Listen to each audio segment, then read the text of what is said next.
Hello specimens! This is like my third time trying to film this video and yeah, I thought my music abruptly ended. Oh dear. So, earlier today, I made a video and I filmed it, I edited it, I watched it, and I hated it. My video was about me coming out saying that I'm an Anglophile. And that's not really anything to over dramatize. It's, I mean, 3 out of 4 people are, I think, you know, like, or 1 out of 4, something like that. I saw some statistic type thing. And yeah, so I'm an Anglophile. Nothing dramatic about it. That's who I am. And let's talk about it while I do dishes. I'm going to take my rings off. I just do that because I get a rash underneath my rings if I have them immersed in soapy water for too long. So what is an Anglophile? An Anglophile is somebody who appreciates the UK, England more specifically, and just loves the culture, loves the people, loves the films, TV shows, food, just really appreciates England and has a passion for it, loves it and everything. So that's the Wikipedia / Google / dictionary definition. So that's an Anglophile, and that is me. It started when I was probably about 2 or 3 years old, and I was watching a lot of Kipper and Winnie the Pooh and probably some other sort of British toddler preschool based shows. And it was like on like PBS or something like that. And yeah, like it would come on during around the same time, like or before or after Sesame Street or something like that. And there you go. Yeah, so that was my first exposure to anything British, like any sort of American kid when they would be watching PBS or something, you know, like those shows come on. But mine grew more by the fact that I watched a lot of other British things growing up. I watched the BBC production of Chronicles of Narnia. I watched Lord of the Rings. Love Lord of the Rings, obviously. And I watched... There's some other shows, I can't remember what their names are, but I used to watch some other things. And then I started watching Doctor Who. Around 2010 was when I started getting into Doctor Who. My dad introduced the show to me, like the old Who, when... and that was like Tom Baker stuff. Yeah, my dad was afraid that Doctor Who was, the new series was kind of ruining the old series. My dad used to watch it when he was a kid on PBS, and it was like Tom Baker, John Pertwee, yeah, I can't remember the names of the others, but... yeah, he used to watch that, and he thought that the new Doctor Who wasn't as good, and so he says they're making a new series, and like this was like 2005. He's like, they're making a new Doctor Who series. I'm like, what the heck is that? And so my dad showed me Tom Baker episodes, and he's like, do you recognize him? I'm like, not really. It's Puddleglum from the BBC production of Chronicles of Narnia. Tom Baker was Puddleglum. And I was like, oh my gosh, cool, okay. And I didn't really get into it because I think I was into other things at the time. I was doing other things. I was like, whatever, this is boring, whatever. I have no idea what this is. The guy is so confusing, what's going on? And yeah, little did I know that I would love Doctor Who after that. But yeah, But I think what helped was the fact the new Doctor Who series, you know, starting with Christopher Eccleston, you know, that the first episode, Rose, was something that, you know, a lot of people who never even heard of Doctor Who it helped them get into it, because, you know, it was introducing who he was, what he was doing, and then, but also continuing from the Doctor before him, you know. So, oh my gosh, come on. Stop getting stuck to plates. Say being a housewife doesn't have a workout. There we go. If all else fails, get steel wool. Alright. So yeah. Doctor Who helped me get into more British things. And then I started watching Sherlock, and that was interesting. That was fun.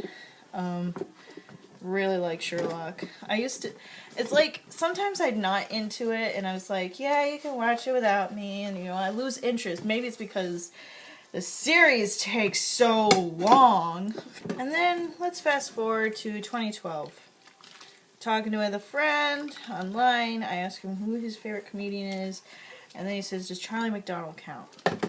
And that's when I start watching YouTube. And of course, those of you who don't know who Charlie is so cool like, yeah, he's a YouTuber. He's an English YouTuber, and then starting watching him in like 2012, which was when he was like starting to get really big. I was introduced to other YouTubers through him. You know, a lot of British YouTubers, and like, so all the YouTubers I was really watching, like from 2012 to like 2013, they were just all British. And then I started watching other YouTubers and who were like Australian, American and stuff, but the ones I always come back to are always British, because like, I don't know, I just feel more of a connection with them. It could be the fact that they were my first YouTubers, and it could also be the fact that I just prefer them. I don't know, it's just like, everybody has a preference. I have favorites, and you know, you can't, yeah, it's, you know, don't judge me. So, oh, I gotta brace myself. This is gonna stink, probably. Oh, yeah, it stinks. I guess yeah, I'm pretty sure you're probably thinking, well, just because you watch a lot of British things doesn't mean you are an Anglophile. Wow. It helps. I started drinking English tea, English breakfast tea, instead of coffee. I wanted to try it, English breakfast tea, instead of coffee in the morning. Coffee always gives me acid problems and stuff, so tea has less acid in it, and it's just lighter, and I prefer the taste. I really do. I can drink tea, just plain straight black tea without anything in it. I have done it, and it's good, and I prefer it to coffee. But I just choose to put a little teaspoon of sugar and a glop of milk in it, and there you go. That's how I like my breakfast tea. Sometimes I put 2 sugars, but I usually just put 1. And he was like, oh, well, just because you drink tea and watch a lot of British things doesn't mean you're an Anglophile. I would agree, but I think if you got to know me a little bit more, you'd understand. I love almost anything British, really. I love almost any movie that's British, like, or has British actors in it. My favorite movie is, like, of all time, is Nicholas Nickleby. I don't think I've ever told anybody that, but it is my favorite movie of all time. And Nicholas Nickleby is a book written by Charles Dickens. My favorite book is A Christmas Carol by Charles Dickens. Oh, just because you watch a lot of movies and drink British tea and love Charles Dickens doesn't make you an Anglophile. I'd agree.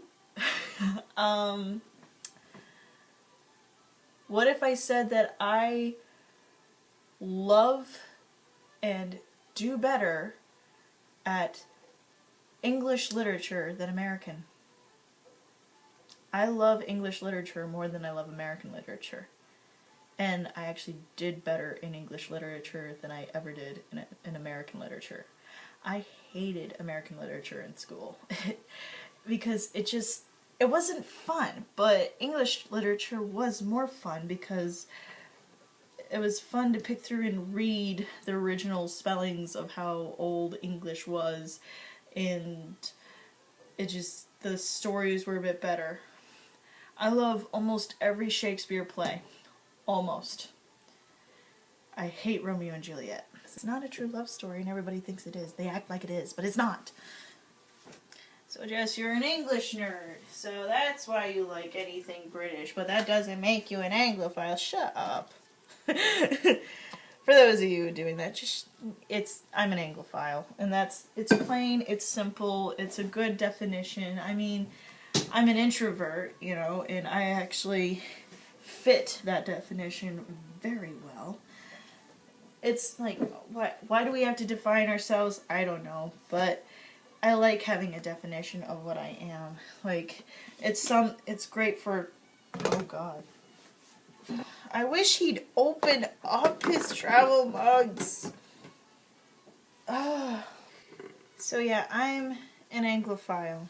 I've said it, and I keep saying it, but that's what I am. And my husband actually used to hate the word because he didn't know what the meaning was. He thought I just made it up, but then I read him the definition. So it helps when you have the definition. But yeah, I like anything British. I would go to England tomorrow if I could. But I'm not going to because I can't. Because I don't have a passport. And tickets are expensive. And it's kind of last minute. So but if ever the opportunity to actually go to England ever came before me, just laid itself out, where I had the opportunity, the money, and the resources or whatever, if I had the complete opportunity to go to England, I would take it. Because I love that country. I mean, if it wasn't for that country, I don't think America would really be well populated, if you know what I mean. Yeah. Alright, that was this week's video. I have so much more dishes to do, and then I gotta really get started on the soup. I mean, it's 9:20 p.m. and this is around the time that I actually start doing dishes and stuff, and I was having a lazy day. It was a rainy day, so it was a lazy day. So, yeah, so bye!